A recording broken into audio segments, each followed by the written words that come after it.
পাঠাবে না আল্লাহ। শুনে নেন, ফয়সালা হইলেও পাঠাবে না। ফয়সালা হইলেও মধ্যখানে নিয়ে জমা করে রাখবে, ফেরেশতাদেরকে বলবে নিয়ে যেও না।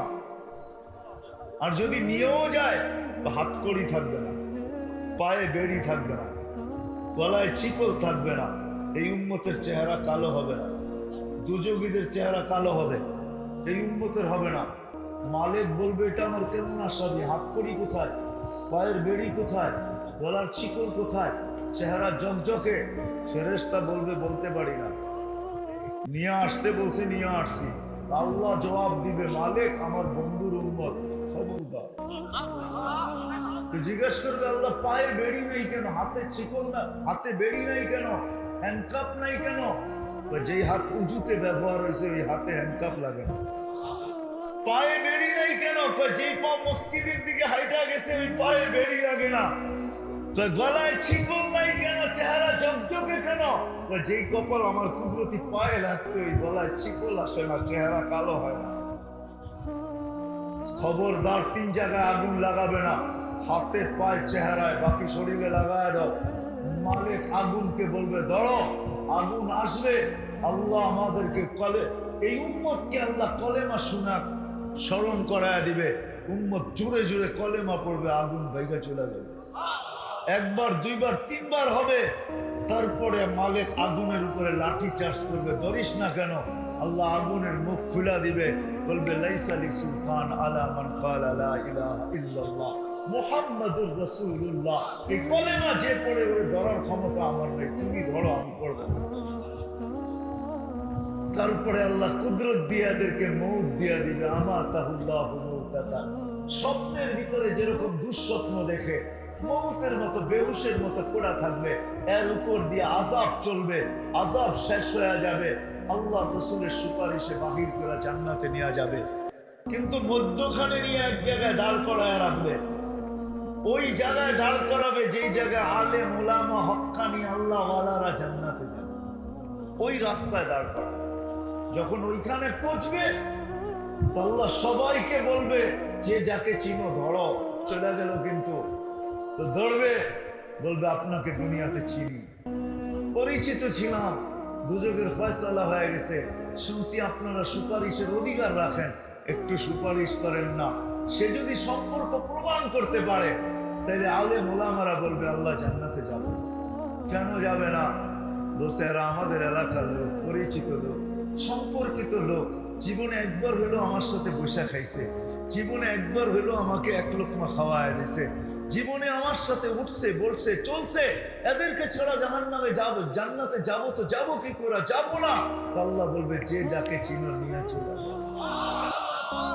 তারপরে যা বাইচা থাকবে তাদেরকে নিয়ে যাবে। এই জন্য পায়ে হাত রেখা বলি এদের সাথে সম্পর্ক রাখেন, এই জিনিসগুলোর সাথে সম্পর্ক রাখেন। আলেম ওলামা হক্কানি আল্লাহ ওয়ালা আর প্রতিষ্ঠানের সাথে, দুনিয়ার স্বার্থে না আখিরাতের সাথে। বেশি করতে হবে না, সামান্য যদি করেন তাইলেও যথেষ্ট হয়ে যাবে। এই উম্মত তো 1 নেকি দিয়ে জান্নাতে যাবে, কয় নাকি? কয় নাকি? একজনের জান্নাতে যাওয়ার জন্য 1 নেকি লাগবে, 1 নেকি হলেই পাস। আল্লাহ ওরে বলবে দেখ কিয়ামতের মাঠে তোকে কেউ নেকি দেয় কিনা। তো প্রথম আপনজনদের কাছে যাবে, রক্তের সম্পর্কের কাছে যাবে, কারো কাছে পাবে না। যত সম্পর্ক আছে সবার কাছ থেকে ফিরবে। যখন ফিরবে খালি হাতে, তখন দূরের থেকে অপরিচিত একজন ডাকবে, এদিকে কিছে, তোমাকে তো চিনি না, কেন ডাকলাম? তোর চেহারার এই অবস্থা কেন? আপনজনদের কাছে বললাম কাজ হইল না, তোমার কাছে বলে কি কাজ হবে? কোনো কাজ না হোক, মনটা হালকাও তো হতে পারে। তোর চেহারাটা তো খুব খারাপ দেখা যায়, অনেক পেরেশান। বা একটা নেকির জন্য সবার কাছে ঘুরছি, একটা নেকি। তো সে বলবে বুঝা বলিস, কিন্তু 1 নেকি তো, 1 নেকি হলেই পাস জান্নাত। তো ভালো মতে বল, ভালো মতে বলছি তো জ্যাবেটতে বাড়ি করে 1 নেকি দিয়ে দিবে, আর একটা দমক দিবে, যা 1 নেকির লিগে তো পেরেশান, বাগের দিকে হয়তো বাগায় দিব, ও তো খুশিতে আটখানা হবে। আস্তে নাচতে আসবে আল্লাহর কাছে। আল্লাহ জিজ্ঞেস করবে এত খুশি কেন? নেকি পায়া গেছি। তোকে এই মাঠে নেকি দিল কে? আপনি ভাবছেন আপনি একাই আছেন আর কেউ নাই? তো বলবে চল ওরে ডাইকা নিয়ে, যে নেকি দিছে। ও যখন আসবে আর ভাববে দূরে দাঁড়ায় ছিলাম, ভালো ছিলাম, নেকিও দিলাম, বিপদেও করলাম। তো যখন আল্লাহর সামনে দাঁড়াবে, আল্লাহ জিজ্ঞেস করবে কিরে নেকি দিছিস কেন? তো বাপ নিয়া বলবে, বাপ বোঝেন তো? বাপ বোঝেন না? হ্যাঁ, বাপ নিয়া বলবে একটাই ছিল, আমার কি কামে লাগবে? নষ্ট করে কি লাভ, ওর কামে লাগুক, দিয়া দিছি। তা আল্লাহ হাসবে আর বলবে আমার চেয়ে বড় দাতা হইতে চাস, তাই না? তো যে পাশ হয়ে গেছে এক নেকি পাই, আমারে বলবে খুশ বিয়া দিয়া ঠিক, আমার হাতে ধর, অতলি জান্নাত, চল দুইজনে জান্নাতে। আমার চেয়ে বড় দাতা হইতে চাস? এই মুহূর্তে এক নেকি দিয়া জান্নাতে যাবে, ইনশাআল্লাহ যাবে। আরে চিন্তা করেন না। আপনাদের এখানে প্রবাদ বাক্য আছে কি আছে না জানি না, সিলেটে আছে, বকরি নাচে কুটার বলে, ঠিক না? হ্যাঁ, নোয়াখালীর ভাষায় কি বলে? এটাই বলে, বকরি নাচে কুটার বলে, ঠিক না? আমাদের কুটা আছে, আগে আল্লাহ, পিছে মুহাম্মাদুর রাসূলুল্লাহ। বেশি আমাদের করতে হবে না। এই জন্য যদি সম্পর্ক রাখতে পারি আলেম ওলামা হক্কানি আল্লাহ ওয়ালাদের সাথে, আর মসজিদ মাদ্রাসা মক্তব হেফজখানা মার্কাজ খানকা এগুলোর সাথে যদি সম্পর্ক রাখতে পারি, তাহলে ইনশাআল্লাহ সুম্মা ইনশাআল্লাহ আমি আশা রাখি ইনশাআল্লাহ কিস্তি পাড়ে লাগবে। রাখবো সম্পর্ক। আরে ভালো একটা বুলি দিয়া রাখেন, উচিত তো ছিল অনেক বড়। আফসোস 60 দিনের জীবনের জন্য কি না করে,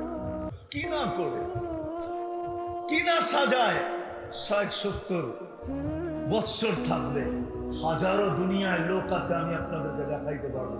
আমার সাথে ঘুরতে চলেন, কোটি কোটি টাকা ঘরের ডেকোরেশনে খরচ করছে, কিন্তু চাবি নেওয়ার আগে মারা গেছে। আমি একজনকে চিনি, 100 কোটি টাকা খরচ করছে, 100 কোটি টাকা দিয়ে শুধু বাড়ি কিনছে, কয়েক কোটি টাকা ওটা খরচ করছে।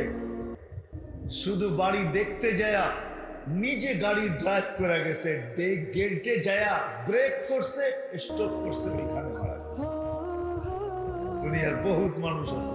গত বছর আমি একজন দেখছি, আমাদের দেশে বরগুনাতে, বামনা, অস্ট্রেলিয়ায় থাকতো, আমার সাথে পরিচিত ছিল।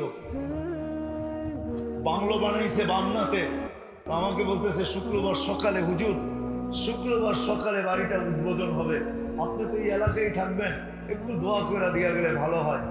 আমিও বলছি ঠিক আছে, কাছাকাছি যখন আসি তো আমি আইসা দোয়া করে দিব। বৃহস্পতিবার দিন রাত্রে 11টার দিকে রিং বেজে উঠছে, মোবাইল রিসিভ করে দেখি কান্নার আওয়াজ। কি হয়েছে বলে, কাল সকালে যে বাড়ি উদ্বোধন করবেন উনি চলে গেছে, সকালে ওনার জানাজা। এই জন্য আসেন, উচিত তো অনেক ছিল, আখিরাতকে সামনে রেখা করবো তো ইনশাআল্লাহ। আল্লাহ আমাদের সবাইকে আমল করার তৌফিক দান করেন। আমা আলাইনা